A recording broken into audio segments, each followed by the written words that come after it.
Would it be possible in today's day and time that a government would incarcerate 1 million people, blood test them, get their tissue samples, put that in a database, and then sell their organs around the world?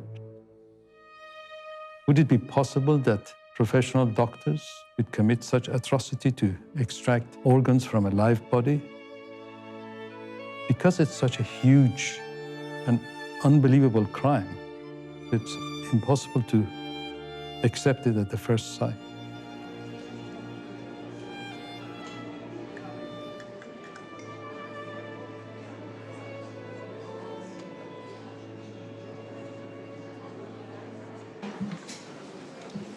Please rise. China Tribunal, final sitting. Sir Jeffrey Nice, QC, and Chair. Please be seated. Good morning, ladies and gentlemen. This is the judgment of the tribunal. For over a decade, the People's Republic of China has stood publicly accused of acts of cruelty and wickedness that match the cruelty and wickedness of medieval torturers and executioners. The China Tribunal is being led by Sir Jeffrey Nice, QC, world-leading expert on genocide, crimes against humanity. He agreed to establish an independent tribunal with a number of other distinguished colleagues and to shine a light on a very dark place. It should be made clear that it gives the tribunal no pleasure to reach this conclusion, to which it is driven by evidence and the application of reason and logic, together with its appraisal of witnesses who gave evidence. Over 50 witnesses testified. Ms. Yang, is this your statement? 杨女士，这个是不是您的证词？是。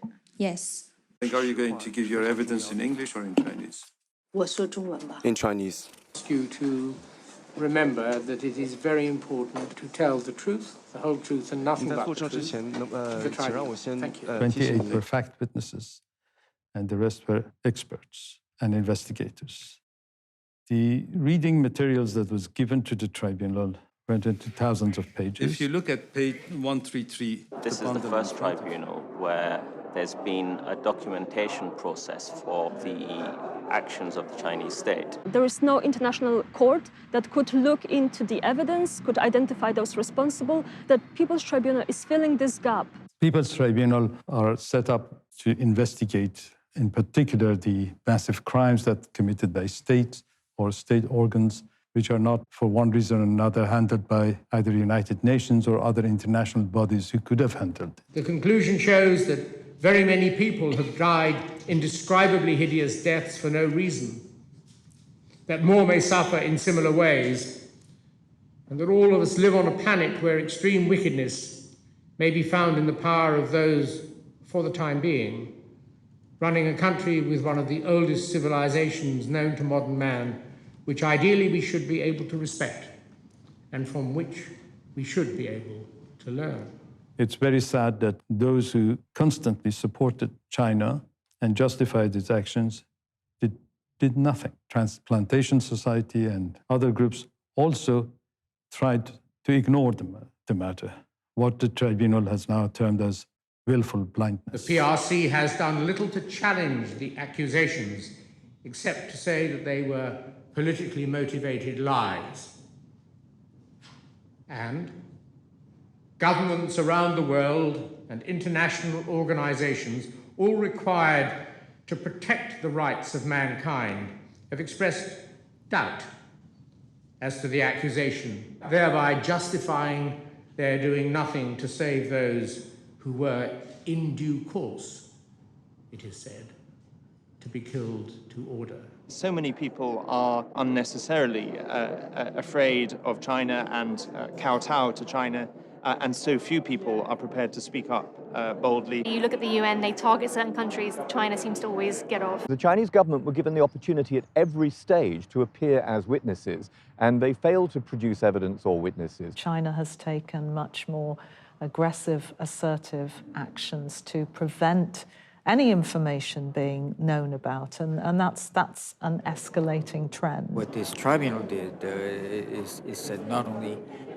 is this happening beyond a doubt, well, certainly they also said this is a crime against humanity. Victim for victim and death for death, the gassing of the Jews by the Nazis, the massacre of the Khmer Rouge, or the butchery to death of the Rwanda Tutsis may not be worse than cutting out the hearts, other organs, and the very souls of living, blameless, harmless, peaceable people. Now, this tribunal has concluded that certain that Falun Gong is a source, probably the principal source of organs for forced organ harvesting. The report adds that whilst it doesn't have sufficient evidence to reach the same conclusion for the Muslim Uyghur community, it says the vulnerability of the Uyghurs to being used as a bank of organs is also obvious. It's being called transplant tourism. That's where people are now flocking to China to get needed organs. Would you say that the majorities of these operations do result in the deaths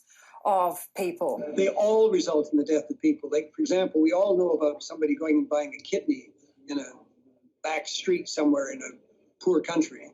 The fact is, in China, they take both kidneys and other organs as well. So nobody survives these organ transplants because they, as I say, they're dead after all of their organs are removed. Doctors killed those innocent people simply because they pursued truthfulness, compassion, and forbearance in the case of Falun Gong practitioners, and lived lives of healthy exercise and meditation that was seen as dangerous to the interests and objectives of the totalitarian state of the People's Republic of China. This is a very uncomfortable truth, inconvenient truth. China needs to stop what they're doing. Where else in the world can you go and get an organ within 2 weeks? I hope today no one can turn around to pretend that they don't know this is happening. It's important that we never lose sight of the human side of this story. I hope this judgment will awaken some consciousness from Chinese surgeons. There's lots of important decisions that we need to make as a transplant community as to how we take this judgment forward. The tribunal concluded with this very powerful statement about any government, any entity, any individual dealing with the Chinese Communist Party state is in effect dealing with a criminal state. They actually single out China as a criminal state. And I think nothing will be the same after this. Any who interact in any substantial way with the PRC, including doctors and medical institutions, industry and businesses, most specifically airlines, travel companies, financial services businesses, law firms, pharmaceutical insurance companies, together with individual tourists, educational establishments, and art establishments, should now recognize that they are, to the extent revealed in this judgment, interacting with a criminal state. We will rise.